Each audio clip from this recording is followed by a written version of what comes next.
안녕하세요, 여러분. 저희 패스코리아 정성기입니다. 반갑습니다.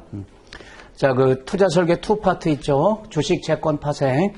이걸 이제 저와 같이 공부하실 거고요. 여러분, 시험에 합격하셔야 되니까 제가 이제 최선을 다해서 도움을 드리겠습니다. 자, 먼저 첫 번째 이제 주식 얘기를 해보겠습니다. 15문제 출제되죠? 많이 출제되는 거고요. 여기 조금 어려운 부분도 있는데 또 이제 산식을 좀 외워야 되고 계산 문제 대비해서. 근데 이제 전체적으로 고득점이 가능하다. 이렇게 이제 보시고요. 자, 그러면 이제 1장부터 교재 이렇게 따라가면서 시작을 하겠습니다. 자, 이제 1장 1절부터 봐볼까요, 여러분? 주식 투자의 의의. 쉬운 얘기들입니다. 앞에 나오는 것들은. 주식 다 아시죠, 여러분? 이게 이제 지필자가 처음에 왜 주식 투자냐, 이제 퀘스천을 달았는데요. 별 얘기는 없고요. 제가 읽어보니까. 자, 이제 핵심만 이렇게 보겠습니다. 맨 밑에서 5번째 줄 봐볼까요? 밑에서 5번째 줄. 자, 상황이 이렇다 보니 이제 그 위에 이제 설명을 하고 있는데, 자, 이제 핵심은 주식이란 자산은 위험 자산으로 이제 분류를 한다. 다 동의하시죠? 자, 이렇게 이제 투기와 견줄만큼 위험한 자산이 주식인데, 이제 가장 큰 원인이 뭐냐? 상대적으로 이제 채권, 부동산, 금, 이런 이제 자산들도 있는데, 변동성이 크다는 거죠, 여러분. 변동성이 커서, 이제 위험 자산으로 이렇게 이제 분류가 되는데, 그런데 왜 굳이 우리가 위험 자산인 주식에 투자할 수밖에 없는 거냐? 결론이 그겁니다. 페이지 넘기면, 셋째 줄에, 자, 가장 큰 변화가 뭐다? 글로벌 경제에 저금리가 이제 고착되고 있다. 금리가 낮다 보니까 여러분, 예금해가지고는 돈을 불릴 수가 없잖아요. 지킬 수는 있지만 이제 불리는 게 안 되니까 위험 자산이 이제 주식으로 올 수밖에 없다. 저금리 시대에 살고 있기 때문에. 그런 뜻이에요, 여러분. 그래서 이제 주식을 공부해보자. 취지가 이제 그런 거고요. 제목 2번으로 가겠습니다. 주식 투자의 이해. 자, 주식과 이제 투자란 말을 또 이제 하고 있죠. 이제 주식. 자, 이제 주식이 뭐냐. 개념의 넷째 줄 여러분 이제 중간에 보겠습니다. 법적으로 이런 말 있죠? 법적으로 이제 증권이 있고 주식이 있는데 요건 이제 다르다. 증권이 상위 개념이고요. 증권의 이제 하나가 주식이죠. 그 밑에 나오죠.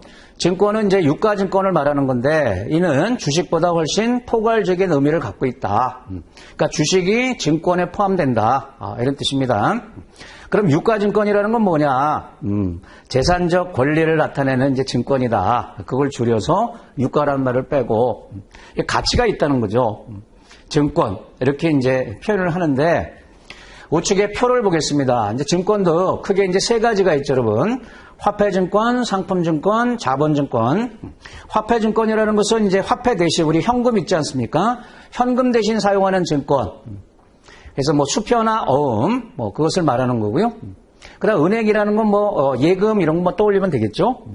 그 다음에 이제 상품증권, 선화, 창고, 화물, 상한증, 상품하고 관련된 이제 증권도 있고, 자, 자본증권. 이게 핵심이죠, 여러분. 주식은 자본증권에 들어가는 거예요, 여러분.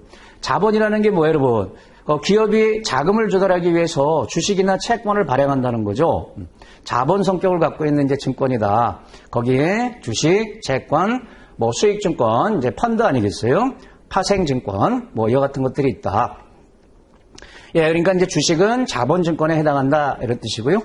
그 바로 밑에 줄 끝에, 자, 증권시장에서 의미하는 증권은, 즉, 이제 자본증권을 말한다. 자본증권은 다시 크게, 주식과 채권으로 또 구별되고요. 주식은 기업의 일정 금액을 출자한 것으로 표시한다. 그러니까 주식을 발행해서 자금을 조달하면 이제 동업자 돈을 모으는 거죠. 그래서 이제 자기 자본으로 기록되지 않습니까? 자기 자본에 해당한다. 그게 이제 출자라는 개념이고요. 반면에 이제 채권은 부채 아닙니까? 일정 금액을 빌려줬음을 나타내는 이제 표시인 차용증권이다. 부채다. 갚아야 된다. 이런 뜻이죠. 주식은 자기 자본, 채권은 타인 자본 아닙니까? 자, 이제 투자의 개념으로 가볼게요, 여러분. 투자가 뭐냐? 투기하고 투자는 동일시하는 경우도 있지만 다른 개념이죠, 조금. 자, 이제 투자는 미래에 보다 큰 수익을 얻을 목적으로 현재 경제적 희생을 감수해서 각종 자산을 취득하는 행위. 그러니까 현재 소비를 줄이고 미래에 이제 소비를 하겠다. 그런 취지에서 이제 하는 게 투자다. 각종 자산을 이제 취득하는 거. 그럼 뭔가 대가가 있어야 되겠죠, 여러분. 현재 소비를 줄이고 미래에 이제 소비를 하겠다는 거니까 거기에 대한 이제 대가. 투자는 항상 이제 대가가 있어야 되는데요.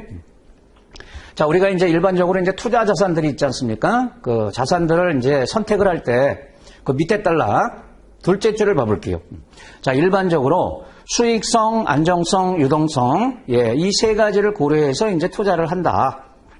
근데 이 세 가지가 다 우수한 자산은 없습니다. 뭐가 좋으면 뭐가 안 좋고 이제 그런 거죠. 그래서 세 가지를 보고 이제 투자를 선택하는데 어떤 게 더 중요하다 단정할 수는 없다. 그 투자자마다 이제 다르다는 거죠. 그러면 페이지 넘겨서 그 표가 있죠, 여러분. 흔히 이제 이걸 투자의 3요소 이렇게 이제 표현하는데 수익성은 뭐고 안정성은 뭐고 유동성은 뭐냐. 쉬운 얘기죠. 자, 수익성이라는 것은 투자의 대가. 그게 이제 크면 좋겠다 이런 뜻이죠. 자, 현재 경제적 희생을 감수하고 현재 소비를 이제 포기하고 이런 뜻이잖아요. 미래에 보다 큰 수익을 얻는 거. 그걸 이제 수익성이다. 그러면 높은 수익이 예상되는, 즉 기대되는 그런 자산이 좋겠다는 거고요.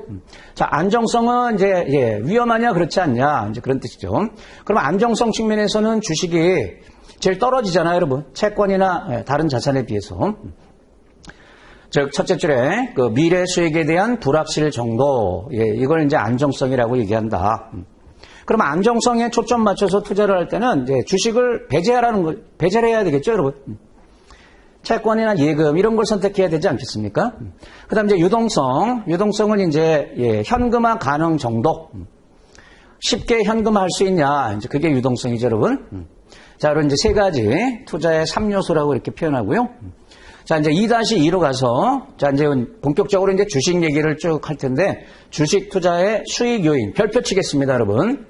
자, 주식에 투자하면 어떤 수익들을 이제 얻을 수 있냐, 이거죠, 여러분. 주식 투자했을 때. 교재에 보면 4가지가 나와 있습니다, 여러분. 그 두 번째 단락으로 가볼까요? 주식 투자로 기대할 수 있는 것들은 어떤 게 있냐? 그 4가지를 생각해 볼 수 있다. 첫째, 시세 차익이죠, 여러분. 샀다 팔았다 하는 거. 내가 10,000원에 주식을 사가지고 20,000원에 처분했다. 그럼 10,000원 버는 거 아닙니까?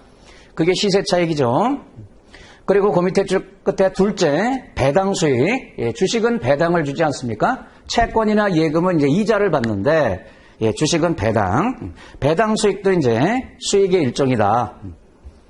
그 다음에 그 밑에 이제 셋째 있지 않습니까, 여러분? 유무상 수익. 기업이 주식을 늘려서 추가 자금을 조달하기 위해서 여러분 증자를 하지 않습니까? 유상증자, 무상증자. 그럼 그 유무상 증자하는 주식을 사게 되면요. 그러면 이 주가가 좀 올라가는 경향이 있어요. 그래서 수익을 낼 수 있다는 거예요. 유무상 증자를 실시하는 이제 기업 주식에 투자를 했을 때 수익을 얻을 수 있다. 그런데 요거는 불확실합니다, 여러분. 반드시 수익이 보장되는 건 아니에요. 그 두 줄 밑에 앞부분에 그러나 이런 말 있지 않습니까? 반드시 수익이 나는 것은 아니다. 통상은 이제 그 유무상 증자할 때 주식을 발행할 때 발행 가격 자체가 현재 이 기업 주식 시가보다 좀 할인 발행을 많이 해요. 그러니까 싸게 살 수 있다는 거예요. 그러면은 올라간단 말이에요. 그래서 수익을 낼 수 있는데 반드시는 아니라는 거죠. 또 일반적으로 여러분 무상증자, 유상증자 차이점이 뭡니까? 유상증자는 돈 주고 그 주식을 사는 거예요. 무상증자는 기존 주주한테 무상으로 주는 거예요. 그러면 무상증자 그 주식을 배당받는 게 더 수익이 크겠죠? 그래서 이제 무상증자의 경우가 유상증자보다는 수익이 날 확률이 높다. 내 돈이 안 들어가는 거니까. 그리고 이제 마지막으로는 세제상의 혜택도 들 수 있다. 현재 우리 소득세법에 보면 소액주주들이 상장 주식을 매매할 때는 비과세 혜택을 주지 않습니까? 그 얘기를 하는 거예요, 여러분. 우측 페이지 첫째 줄에 다만 이런 말이 있잖아요. 현행 국내법상으로는 매매 차익에 대해서 주식 매매 차익에 대해서 이제 비과세하고 있다. 일종의 이제 세제 혜택도 수익으로 이제 볼 수 있다. 자, 정리하면 가장 기본적인 이제 매매를 통해서 얻는 시세 차익, 그 다음에 이제 배당을 받을 때 이제 배당 수익, 그리고 유무상 증자 주식에 투자를 해서 이제 유무상 수익, 그리고 비과세 혜택을 이용한 세제상의 혜택. 이런 이제 4가지가 주식에서 이제 얻을 수 있는 수익이다.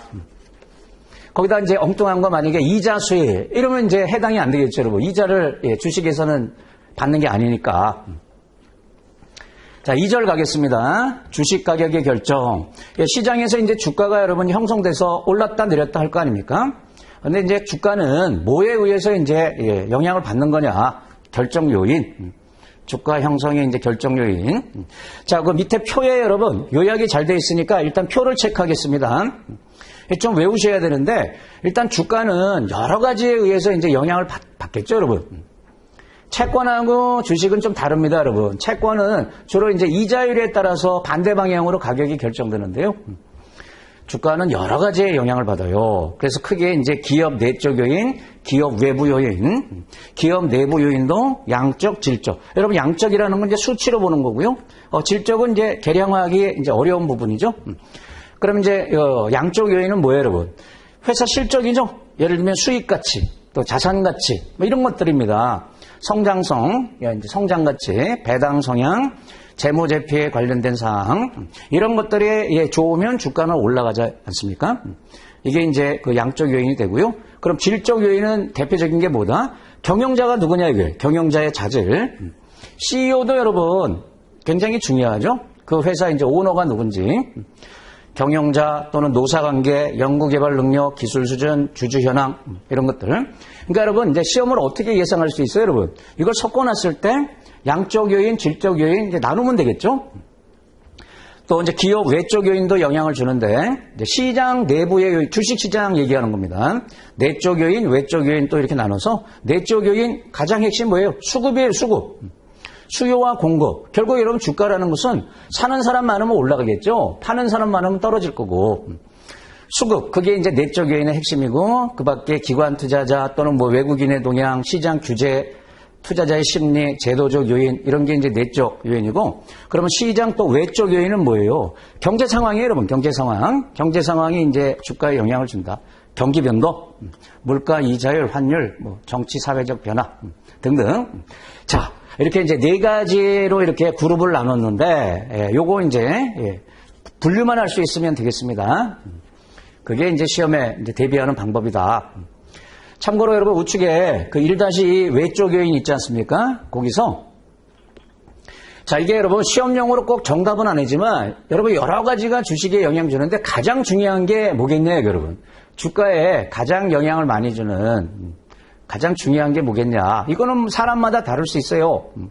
그런데 그 교재에 보면 그 두 번째 단락, 그러니까 그 제목 밑에 5번째 줄 중간에 봐보세요. 주가를 형성하는 여러 가지 요인 중에서 시장의 수급 있지 않습니까? 이게 이제 시장에서 발생하는 요인 아닙니까? 다른 어떤 요인보다도 중요하다 할 수 있다. 우리 주식격언에도 수급이 재료에 우선한다. 예를 들면 재료라는 것은 뭐 회사 실적, 뭐 이렇게 예를 들 수가 있고요. 근데 그거보다도 수급이 중요하다. 좀 전에 말씀드린 것처럼 기업 실적이 좋으면 주가가 올라가지만 꼭 올라간다는 보장이 없죠. 사줘야 올라가는 거 아닙니까? 그래서 이제 수급이 가장 중요하다. 가장 가격 변화에 직접적으로 영향을 준다. 이런 뜻이에요. 네. 됐죠? 그 다음에 이제 이번에 주식 투자 접근 방법 보겠습니다. 주식 투자할 때 이제 좋은 주식 골라야 될 거 아닙니까? 그래서 그 두 번째 줄에 개별 주식에 대한 분석 또는 포트폴리오를 구성했을 때 분석. 이 이제 그 분석 방법이 다르다는 겁니다. 우리가 이제 좋은 주식을 고르려고 그러면 분석을 해야 될 거 아닙니까? 그래서 페이지를 넘기면 개별 자산, 그러니까 개별 주식 하나하나 이제 분석하는 접근 방법을 흔히 이제 증권 분석이라고 불러요, 여러분. 증권 분석이란 말 많이 쓰잖아요. 이거는 하나하나의 주식을 분석하는 방법이에요. 크게 이제 증권 분석에 두 가지가 있죠. 기본적, 기술적 분석. 자, 우리는 이 교재가 주로 기본적 분석을 다룹니다. 기본적 분석은 뭐다? 첫째 줄에 해당 기업의 주가가 현재 이제 시장에 형성되어 있는 주가가 기업의 내재 가치를 반영한다고 전제하고 그 기업의 내재 가치를 분석하는 거죠. 기본적 분석을 흔히 우리가 가치 분석이라고 표현한단 말이에요. 기업 가치. 그래서 이제 가치를 분석해서 주가하고 비교해서 싼지 비싼지. 그럼 싼 주식을 찾아내는 게 기본적 분석의 이제 목적이 되겠죠. 자, 거기에 그 파트 두 줄 보겠습니다. 밑에 두 줄. 자, 세 번째 줄 끝에 보시면 그래서 이런 말 있죠. 자, 이제 내재의 가치를 분석했다고 치고요.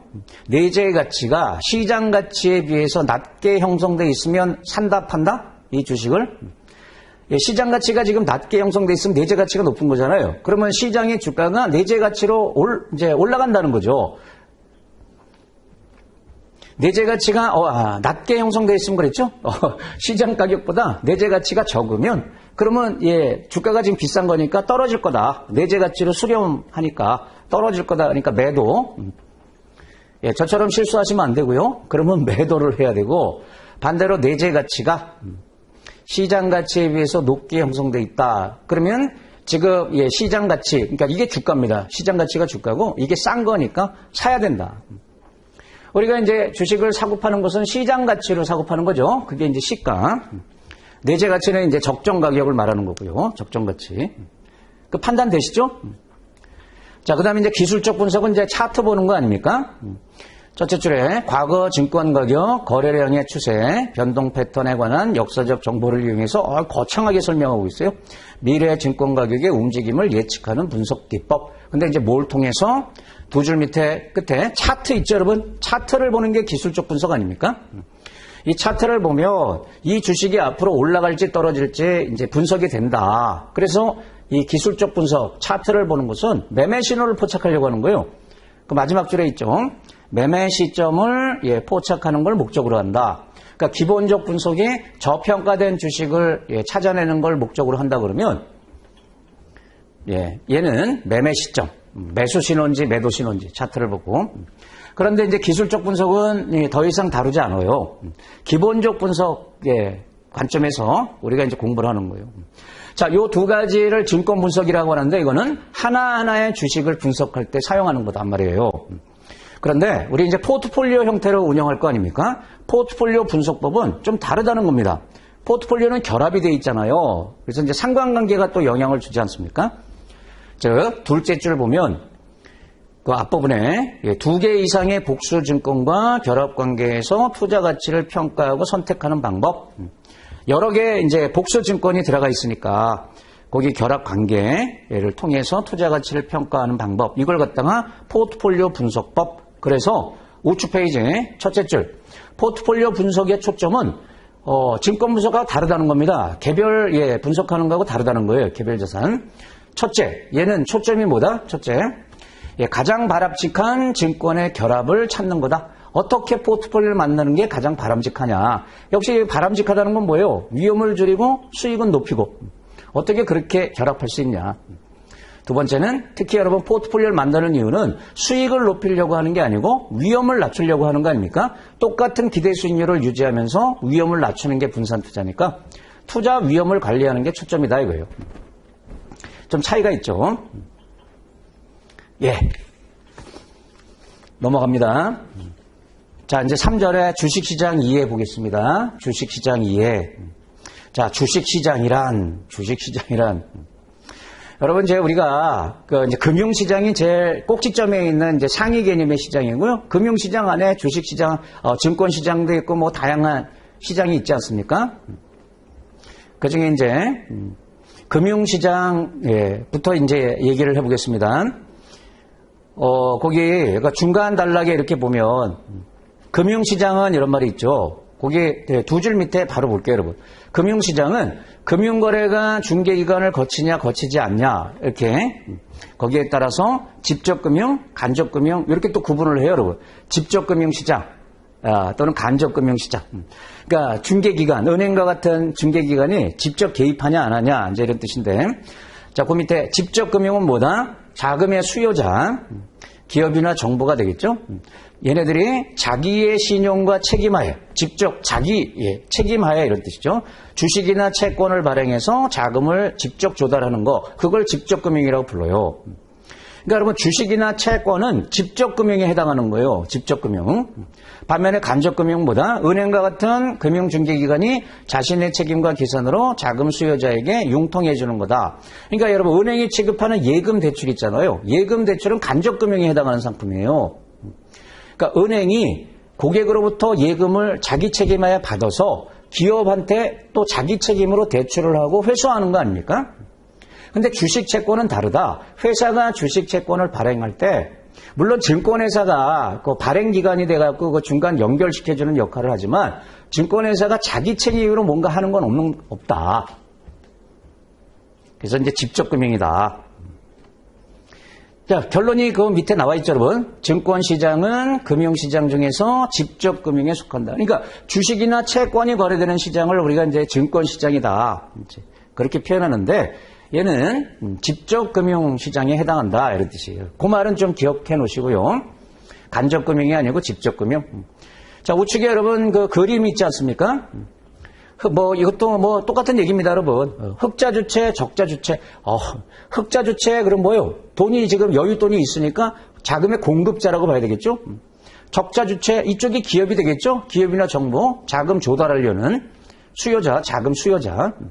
그럼 둘 사이에 직접금융도 있고 간접금융도 있는데, 직접금융에 해당하는 게 주식채권, 간접금융에 해당하는 게 예금과 대출.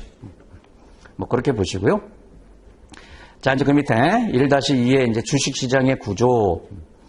첫째 줄 끝에 증권시장은 주식시장의 상위 개념이다. 그러니까 주식이든 채권이든 다 이제 증권시장에서 거래되니까 증권시장이 이제 상위 이제 개념에 속한다. 페이지를 넘기겠습니다. 필요한 것만 이렇게 이제 봐도 됩니다. 이 부분은. 자, 이제 그림이 나오지 않습니까? 증권시장 밑에 주식시장, 채권시장 이렇게 되어 있고 또 주식이든 채권이든 여러분 이제 발행시장과 유통시장이 있죠. 발행시장은 이제 자금 조달 목적으로 신규 증권이 발행된다는 거고요. 그걸 투자자끼리 이제 샀다 팔았다는 게 이제 유통시장. 이렇게 발행시장, 유통시장 이런 식으로 나눌 때는 이게 추상적 개념이라는 거예요. 근데 거기 여러분 유통시장 있지 않습니까? 유통시장은 실제로 이제 어떤 장소를 통해서 매매가 이루어진단 말이에요. 그래서 밑에 그걸 이제 구체적 시장이라고 불러요. 유통시장 중에서 거래소가 운영하는 시장들이 있어요. 거래소나 협회가. 유가증권시장, 코스닥 시장, 프리보드 시장. 지금은 프리보드란 말을 안 쓰고 KOTC라고 써요, 여러분. KOTC. 이게 장외시장입니다. OTC가 장외죠. 한국의 장외시장. 비상장 주식을 사고 파는 시장이죠. 그 다음에 코넥스 시장. 이거는 이제 중소기업 주식만 상장되어 있는 시장이에요. 코넥스. 이런 이제 시장들을 구체적인 증권시장이다. 그 밑에 좁은 의미의 증권시장은 구체적으로 실체가 있는 시장이다. 그러니까 발행시장도 중요하고 유통시장도 중요하지만 여러분 이제 주식을 원활하게 이렇게 매매하려고 그러면 유통시장이 있어야 돼요. 유통시장이 발달해야 돼요. 구체적으로. 실체가 있는 시장이 유통시장 얘기하는 거예요. 그게 핵심이다. 자, 1-3 주식시장이 하는 기능 별표 치겠습니다. 주식시장의 기능이 뭐냐? 이거 제목 중심으로 이렇게 보시면 돼요, 여러분. 지금 별표 이런 게 이제 중요하다는 거죠. 일단 주식시장을 통해서 뭘 할 수 있다? 기업은 주식을 발행해서 자금 조달하는 거 아닙니까? 자금 조달 기능을 한다. 셋째 줄 끝에 일반 투자자들의 자금을 모아서 장기에다 동그라미 있어요. 주식이든 채권이든 장기 자금을 주로 조달하는 거예요, 여러분. 장기 자금을 조달함으로써 기업들의 자금 수요에 대한 창구 역할을 한다, 시장이. 그래서 이제 국가 경제 발전에 중요한 역할을 수행한다. 그러니까 기업 입장에서는 자금 조달을 할 수 있는 게 주식시장 기능이고요. 그 다음에 이제 자본의 효율적 배분 기능을 한다, 시장은. 효율적 배분. 여러분, 우리 경제학에서 효율성이란 말하고요, 공평성이란 말은 다르지 않습니까? 이 효율성은 돈 되는 쪽에 자금이 몰리는 현상을 말하는 겁니다. 가장 효율적인 대로 자금이 흘러간다는 거고요. 공평이라는 거는 말 그대로 이제 공평하게 배분이 된다 이런 뜻인데 공평성 기능을 하는 게 아니고 시장은 효율적인 자원 배분 기능을 한다는 거예요. 자, 이게 무슨 뜻이다? 우측 페이지 셋째 줄 봐봐요. 위에서 셋째 줄. 객관적 기업 평가 기준에 의해서 수익성 성장성이 기대되는 기업의 자금이 집중된다 이거예요. 집중됨으로써 산업 간의 효율적인 자본 이동, 배분이 이루어져서 산업 구조가 고도화된다. 그러니까 자금 조달을 원활히 하려고 그러면 좋은 기업을 만들어야 된다는 거죠. 투자자들이 관심을 갖게끔 좋은 기업, 그쪽으로 자금이 자연스럽게 집중돼서 그걸 효율성이라고 얘기하죠. 이제 이런 순기능을 한다. 그러면 안 좋은 기업들도 열심히 해서 좋은 기업을 만들어야 자금 조달을 할 수 있다. 공평성이 아니고 집중되는 현상을 말하는 거예요. 집중. 그 다음에 세 번째, 그러면 이제 개인 입장에서는 주식시장을 통해서 투자라는 거잖아요, 여러분. 자산운용 대상을 제공하는 거다. 개인 또는 이제 기업에. 그 셋째 줄 중간에 증권시장은 투자자들에게 유유자금은 이제 여유자금 아닙니까? 운용할 수 있는 투자 대상을 제공한다. 당연한 얘기고요. 그 다음에 네 번째 소득의 재분배에다 동그라미 있어요. 이걸 집중이라고 그러면 안 돼요. 소득이 집중되는 게 아니고 부가 집중되는 게 아니고 재분배. 그러니까 누구나 주식시장에 참여해서 투자를 할 수 있다. 돈 벌 기회를 준다. 소득의 재분배 기능. 부의 집중이 아니고 그것만 주의하시면 되고요. 그다음에 이제 정부도 재정 정책이나 금융 정책을 이제 정부가 이제 경기 조절 정책을 필 때 이 주식 시장이나 채권 시장을 이제 활용하지 않습니까? 재정 정책 거기 첫째 줄 끝에 이제 국공채 발행. 사실 이건 이제 채권인데요.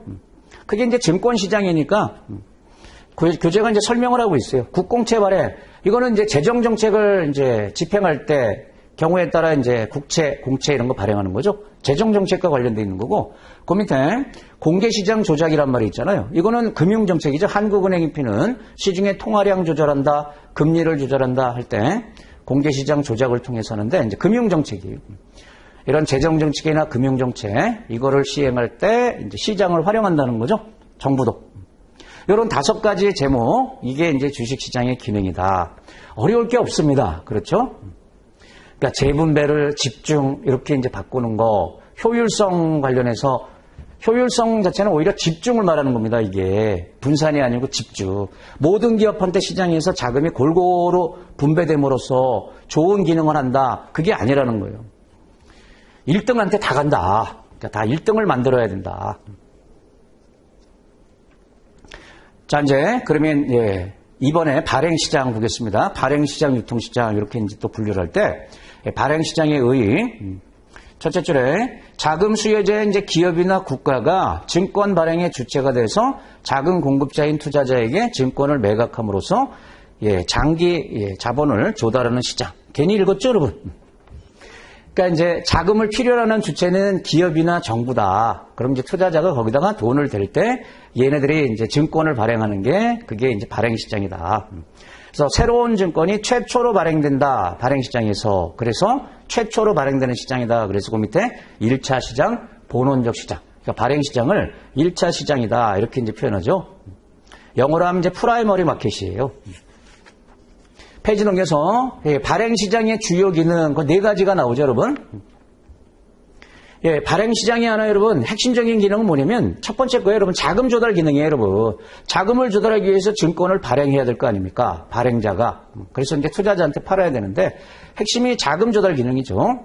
그러니까 이게 유통시장의 기능이 아니죠. 자금 조달 기능은 발행시장 기능. 그 다음에 또 자본의 효율성 제고, 효율성 또 나왔네요. 좀 전에 주식시장 기능, 그걸 또 이제 2개 시장으로 이렇게 분리해서 볼 수 있다는 거예요. 자본의 효율성, 한 곳으로 집중된다는 걸 얘기하는 거죠. 효율성이니까. 한 곳으로 집중. 금융정책 수단, 좀 전에 봤고요. 투자 수단 제공. 자, 발행시장을 통해서 이런 이제 기능들을 이제 활용할 수 있다. 그 다음에 이제 발행시장의 구조를 봐볼까요, 여러분? 발행시장에는 거기 그림을 보면 발행자가 있어야 되고, 자금 조달자죠. 그 다음에 투자자가 있어야 되고, 둘을 연결시켜주는 발행기관이 있어요. 발행기관. 자, 이제 각각이 의미하는 게 뭐냐, 이거, 여러분. 그 그림 바로 밑에. 발행자는 그 첫째 줄 중간부터 증권의 공급자. 증권을 발행하니까 증권은 공급자가 되고, 자금은 수요자가 되는 거다. 증권의 공급자인 동시에 자금 최종 수요자. 그게 이제 발행자인데, 누가 이제 증권을 발행해, 여러분? 기업. 그 밑에 기업. 또는, 정부, 지자체. 또는 이제 특별법에 의해서 설립된 공기업. 특수은행, 뭐 이렇게. 물론 이제 주식은 여러분 주식회사만이 발행하는 거죠. 근데 이제 채권은 더 주체가 많아요, 여러분. 정부, 지자체, 특수법인, 회사도 발행하고요.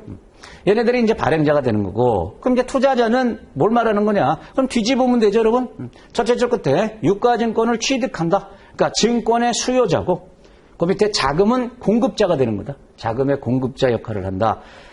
개인 투자자, 기관 투자자 또는 외국인 투자자 뭐 이렇게 투자자를 또 나눌 수가 있다. 자, 그다음에 둘을 연결시켜주는 발행기관이 있다. 발행기관. 흔히 이제 증권사가 이 발행기관 역할을 하지 않습니까? 그래서 증권 이제 발행 관련해서 사무를 담당하고 또 증권을 인수해서 투자자한테 이제 매도하는 역할. 이걸 이제 발행기관. 흔히 이제 증권사가 발행기관이 되는 거예요. 자, 이제 유통시장 보겠습니다. 유통시장은 발행시장하고 좀 다르죠. 발행시장은 발행자와 투자자 사이에 매매가 이루어지는 거고요. 유통시장은 투자자끼리 매매하는 거예요. 그래서 첫째 줄 의의를 보면 이미 발행된 증권이 투자자들 사이에서 거래되는 시장. 이게 유통시장. 여기는 발행시장은, 발행자는 개입하지 않는 거죠. 투자자끼리 사다 팔았다는 시장이 유통시장이에요. 그래서 그 밑에 이미 발행된 증권이 거래가 된다 그래서 2차 시장, 세컨더리 마켓이라고 부르고요. 자, 발행시장이 1인이나 소수 집단 발행자와 다수 매매자 사이에 거래가 된다. 그러니까 발행자는 소수. 근데 이제 그 발행시장에서 청약을 통해서 우리 주식 이렇게 투자할 수 있잖아요. 투자자는 다수. 예, 그런 구조인 반면에 유통시장은 투자자끼리 매매하는데 매수자, 매도자가 다 N 대 N이에요, 여러분. N 대 M. 다수단 말이에요. 매수, 매도자가 다수인 집단 경쟁 체제라는 차이점이 있다. 여러분, 이런 것들도 가끔 시험에 나요. 발행시장의 특징이냐, 유통시장의 특징이냐. 예, 유통시장 만약에 특징 그러면 1차 시장이냐, 2차 시장이냐, 2차 시장이잖아요. 발행자와 투자자 사이에 매매되는 시장이다. 그럼 틀리잖아요. 투자자 간에 매매되는 시장인데 매수자, 매도자가 한쪽이 소수냐? 아니잖아요. 다 다수다. 한쪽이 소수고 한쪽이 다수. 이런 구조를 갖고 있는 건 발행시장이다. 자, 그 다음에 또 유통시장의 이제 주요 기능 4가지가 나와 있는데 유통시장의 기능 중에 여러분 핵심은 첫 번째 거죠. 환금성을 제공하는 거죠. 환금성, 다른 말로 유동성. 우리가 여러분 주식을 샀다가 필요하면 팔아야 될 거 아닙니까? 그러니까 원활히 샀다 팔았다 해서 현금화할 수 있는 그게 유통시장의 이제 핵심 기능이 되는 거죠. 환금성 제공. 그 밖에도 이제 시장 가격이 우리가 공정 가격이라고 보니까 유통시장에서 형성된 가격, 그 이제 공정 가격을 제공하고 또 가격 결정 지표. 그러니까 또 기업들이 여러분 이제 증권을 발행할 때 유통시장의 가격을 참조해서 발행 가격을 결정하니까 가격 결정의 지표가 되고 유가증권에 또 담보력을 제공한다. 유통시장에서 이렇게 매매가 원활한, 특히 거래소에 상장되어 있는 증권들은요, 대용증권으로 지정이 돼 있어요. 대용증권. 그래서 현금 대신 사용도 할 수가 있죠. 담보력이 올라간다. 자, 유통시장의 기능과 발행시장의 기능, 특히 발행시장은 자금 조달 기능이 핵심 중에 핵심이에요. 그건 유통시장하고 이제 구분할 수 있어야 된다. 자, 3-2의 유통시장의 구조. 자, 유통시장은 크게 이제 장소 개념을 갖고 있는데 거래소 시장과 장외시장으로 이렇게 이제 구분할 수가 있죠. 거래소 시장이란 뭐다? 거래소는 이제 상장증권만 거래하는 거죠, 여러분. 거래소에서 거래하려고 그러면 이제 상장이 돼야 되잖아요. 상장증권 매매가 이루어지는 조직적인 시장이고요. 장외는 거래소 외에서 이제 매매하는 이루어지는 이제 곳을 말한다. 그게 이제 장외. 그런데 페이지 넘겨서 또 구체적 증권시장 이런 표현이 나왔는데 이 구체적 증권시장, 유통시장 중에서도 핵심 중에 핵심은 거래소가 개설한 시장을 의미한다. 이제 그런 거예요, 여러분. 그 넷째 줄에 보시면 거래소가 개설하는 시장. 그것을 구체적 증권시장. 자, 우리나라 여러분 거래소 한 군데 있지 않습니까, 여러분? 법적으로 보면 거래소가 여러분 여러 개 설립될 수 있는데 지금 우리 주식 채권 이렇게 거래할 때 한국 거래소 있지 않습니까? 이 한 군데밖에 없어요, 여러분. 비트코인 이런 거래소 얘기하는 게 아닙니다, 여러분. 그런 거하고 지금 상관이 없습니다. 자, 우리나라 거래소 시장은 한국 거래소 KRX라고 부르죠. 근데 이게 이제 주식회사 형태입니다. 이 거래소도 영리를 추구하기 때문에 그 두 줄 밑에 주식회사 형태고요. 자, 일반적으로 거래소 시장의 특징, 거래소는 이제 표준화해 놓고 일정 시간 동안 장소에서 매매하는 거잖아요, 여러분. 예, 거래소 시장의 특징은 뭐가 있냐? 자, 일정 시설 장소에 이제 집합되어 있는 구체적이고 조직적인 시장이다. 구체적, 예, 조직적 시장. 그러니까 구체적 그러면 거래소 시장을 말하는 거예요. 그리고 그 옆에 시간을 보면 지속적으로 거래되는 계속적 시장이다. 그러니까 일정 시간 동안에 계속 매매하는 시장이죠. 계속적으로 거래가 이루어지는 시장이고, 다만 상장증권만 이제 매매 대상으로 한다. 상장 심사를 받아서 통과를 해야 이제 거래소에서 매매가 되는 거죠. 상장증권만 매매하고, 그리고 공개적으로 경쟁 매매하는 거죠. 경쟁 매매. 다수끼리 이제 경쟁 매매를 한다. 이런 특징을 갖고 있다. 자, 4번에 이제 주가지수하고 시장지표. 자, 주가지수 아시죠, 여러분? 개별 종목 하나하나 이제 주가가 있잖아요. 근데 이제 시장 전반적인 흐름을 보기 위해서 이제 주가지수도 또 만들잖아요. 둘째 줄. 앞부분에 주가지수는 뭐다? 주식시장 전체 가격 수준을 지수화해서 나타내는 지표다. 예, 그래서 이 전반적으로 시장이 지금 좋은지 나쁜지 그런 걸 이제 파악할 때 주가지수를 활용하죠, 여러분. 예, 시장의 모든 종목, 시장에 있는 이제 그 주식들을 다 이렇게 가중치를 부여해서 이제 주가지수를 산출하는데 그 밑에 딸락 봐볼게요, 여러분. 주가지수는 어떻게 산출하는 거냐? 기준 시점이 있습니다. 항상 출발 시점이 있어요. 기준 시점에서 주식의 가격 수준을 이제 기준 포인트, 그러니까 이제 출발점에 100포인트로 출발하는 지수도 있고요. 1000포인트가 기준인 지수도 있어요. 100포인트, 1000포인트. 우리나라 주가 지수도 100포인트짜리, 1000포인트짜리 이게 다 있어요. 그 이제 기준 시점을 기준으로 거기서 출발해서 비교 시점. 그러면 이게 이제 현재 시점이에요. 현재 얘네들 가격이 변하면 이제 지수가 비교 시점에 달라질 거 아닙니까? 그곳의 가치를 상대적으로 이제 환산하는 거다. 그러니까 100에서 출발한 지수가 이제 가격이 변하면 시장 가격이 변하면 이제 지수가 올라가고 떨어질 거 아닙니까? 그 비교 시점에 이제 산출을 하는데 그 밑에 달라 주가 지수는 그럼 어떻게 계산하느냐 거기에 따라서 크게 주가 평균식과 시가총액 주가 지수로 구분된다. 여기 별표 치세요, 여러분. 요거는 이제 시험에 이제 날 수 있습니다.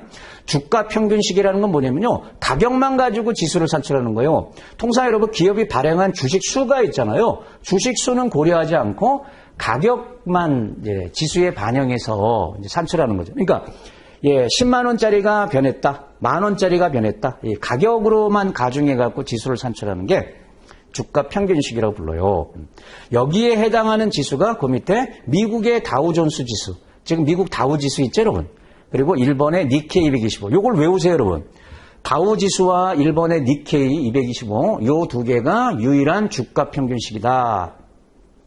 그래서 외워야 되고요. 이걸 뺀 나머지, 우리나라 거 포함한 나머지가 다 시가총액 방식입니다.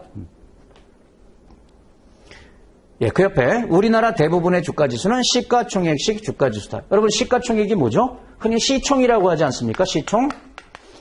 시총은 어떻게 계산해요? 주가에다가, 현재 시장의 이 종목의 주가에다가 발행한 주식수, 이걸 고려해서 곱하면 이게 시총이잖아요. 근데 주가 가중식은 이걸 곱하지 않고 예, 주가만 가지고 가중치를 줘서 그러면 10만 원짜리가 만 원짜리에 비해서 10배 지수에 영향을 많이 주는 거예요. 가격만으로 가중하니까. 근데 여기다 주식수를 곱하니까 이게 이제 시총 방식이다. 근데 우리나라는 이 방식을 쓴다. 그럼 거기에 네모 안에 보니까 기준 시점의 시총분의 비교 시점의 시총, 요거를 계산해서 곱하기 100. 예, 그 100이 기준 지수예요. 100에서 시작한 지수면 100, 1000이면 1000. 이렇게 해서 이제 계산을 한다. 그 밑에 이렇게 이제 시가총액 주가지수는 이제 우리나라가 사용하는 다우식 주가지수에 비해서 다우는 이제 주가 평균식이죠. 다른 점이 있다. 장점은 뭐가 있다? 시장 전체 움직임이 잘 반영돼서 시장 전체 움직임을 잘 포착할 수 있는 장점이 있다. 장점. 반면에 단점은 자본금 규모가 큰 종목의 영향이 상대적으로 커서 시장이 왜곡될 수 있는 단점을 안고 있다. 그러니까 여기 자본금이 아니고 사실 이게 시총인데 시총이 큰, 즉 대형주, 삼성전자 같은 대형주 있지 않습니까? 걔네들만 매매하면 지수가 움직인단 말이에요. 그 왜곡될 수 있는 단점을 갖고 있다.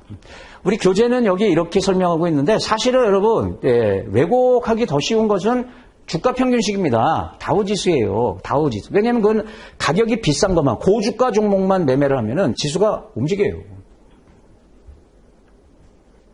그러니까 다 왜곡 가능성 다 있는데 지금 우리 교재는 시가총액식의 이제 장단점을 그렇게 이제 설명하고 있다. 받아들이면 되겠죠. 네, 여기까지. 그래서 이제 그 지수 산출 방법 두 가지, 예, 거기에 해당하는 지수, 그거 기억하고요.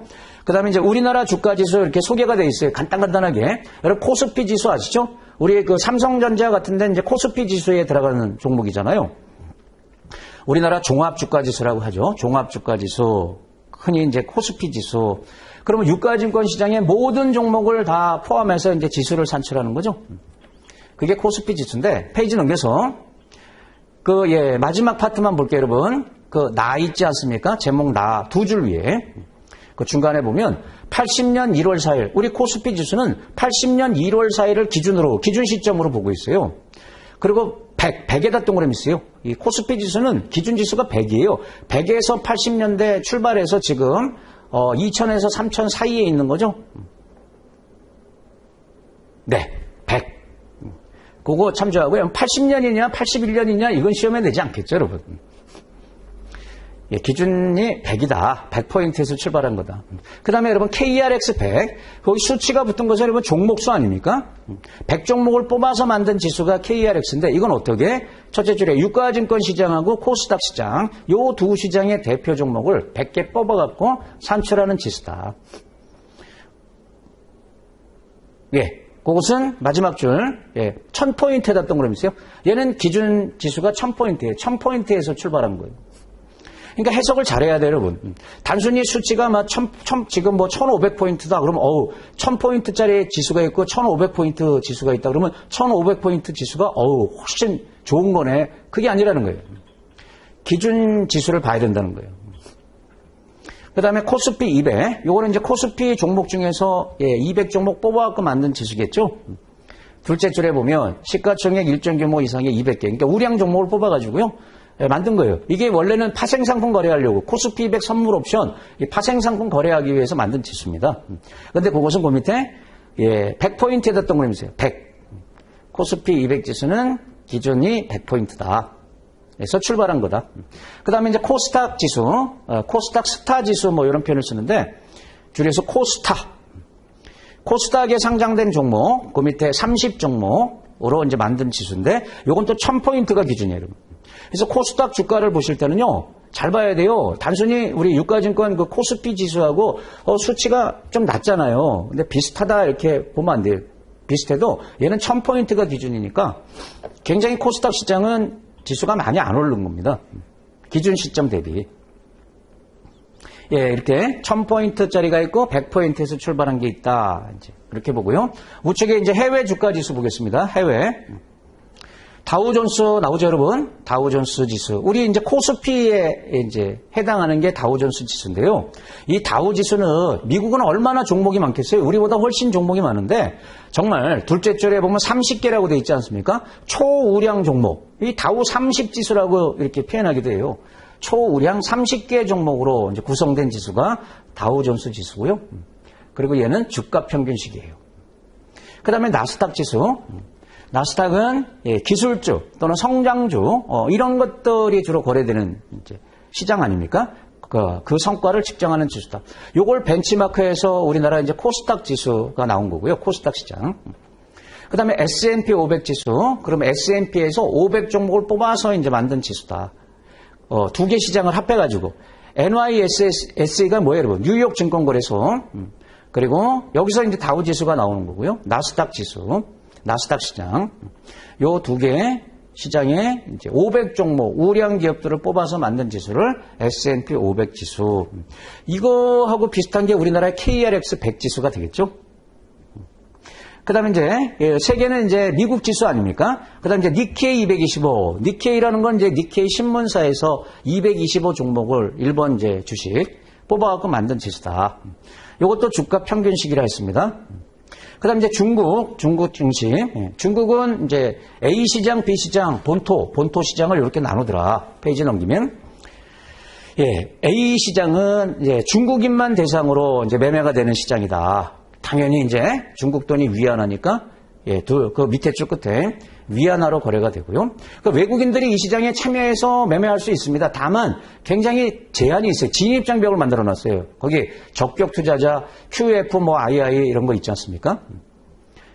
그래서 이제 외국인들이 A 시장에 참여하기는 까다롭다는 거예요. 그리고 이제 B 시장은 외국인끼리 이제 매매하는 전용 시장이다. 전용 시장. 그걸 이제 A 시장, B 시장 이렇게 나눠 놨다는 거예요.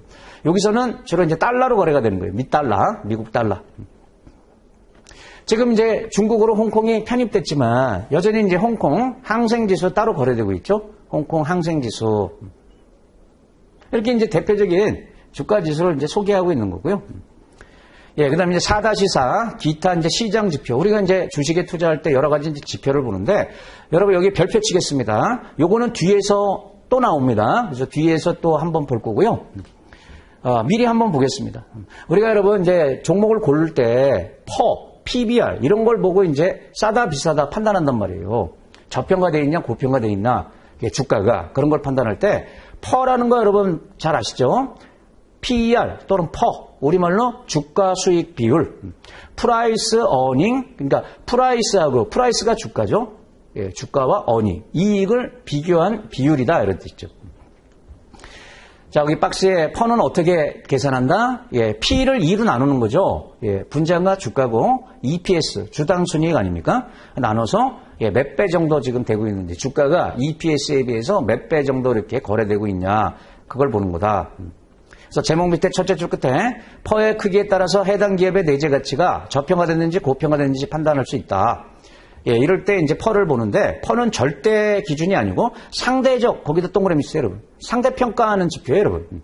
그러니까 퍼가 이게 낮으면 좋은 거죠, 여러분. 퍼가 낮을수록 예, 주가가 싸잖아요. 분자값이 작을 때 낮게 나오니까 주가가 이제 싸다 이렇게 이제 보는 건데 그럼 몇 배 이하가 싼 거냐? 절대 수치가 있는 게 아니고 상대적으로 비교한다는 거죠. 유사 기업 또는 산업 평균 이 기업의 과거 평균치에 비해서 이렇게 상대 비교해서 싸다 비싸다 보는 거예요.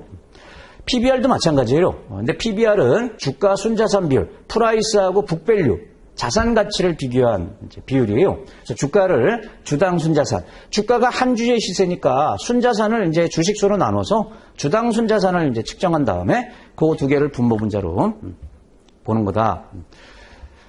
거기 두 줄 밑에 주가가 순자산에 비해서 지금 몇 배로 거래되고 있냐. 이거 단위가 다 배입니다, 여러분. 예, 뭐 10배다, 5배다 이렇게. 배예요, 배.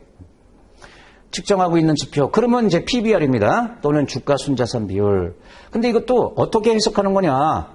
그 밑에 달라. PBR이 1이면 지금 분모 분자 값이 같다는 거잖아요. 그럼 주가하고 주당 순자산의 가치가 같다는 건데 그런 경우는 거의 없습니다. 1보다 크거나 1보다 작거나 이렇게 이제 형성이 되는데 이 수치가 해석을 어떻게 한다? 낮으면 낮을수록 역시 저평가된 거다. 분자가 주가니까. 낮을수록 예, 자산 가치에 비해서 주가가 저평가되어 있다고 보는 거다.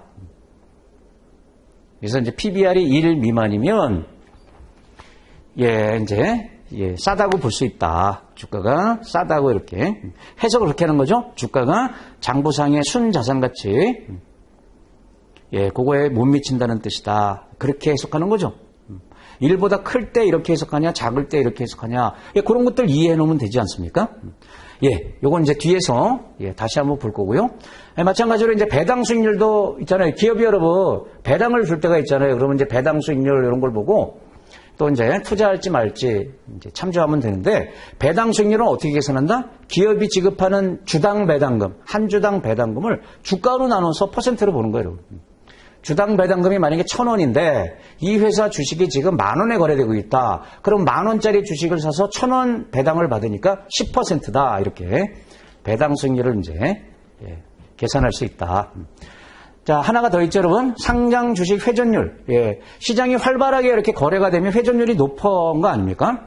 그래서 회전율은 일정 기간 거래량하고 관련된 거예요, 여러분. 당해 기간 중 평균 상장 주식으로 나눈 거다. 그러니까 시장에 만약에 2,000 종목이 있는데 시장 전체 거래량이 있다. 그것을 2,000주로 나누면 주당 회전율이 나온다 이거예요. 그게 상장 주식 회전율. 자, 산식은 무시하고요. 이것은 무시하고요. 해석만 보겠습니다. 맨 밑에서 둘째 줄. 일반적으로 회전율이 높으면 좋은 거다, 안 좋은 거다? 좋다고 보는 거죠, 여러분. 매매가 활발한 거니까. 회전율이 높으면 거래가 활발하다, 시장 인기가 높다는 것을 말하는 거다. 그렇잖아요, 여러분. 거래가 안 되면 회전율이 떨어지면 매매가 안 되는 거죠. 투자자 관심이 없는 거다, 이런 뜻이에요. 네, 첫째 시간 여기까지 하겠습니다. 예, 그닥 이렇게 어려운 내용은 없었죠? 아직까지는. 네.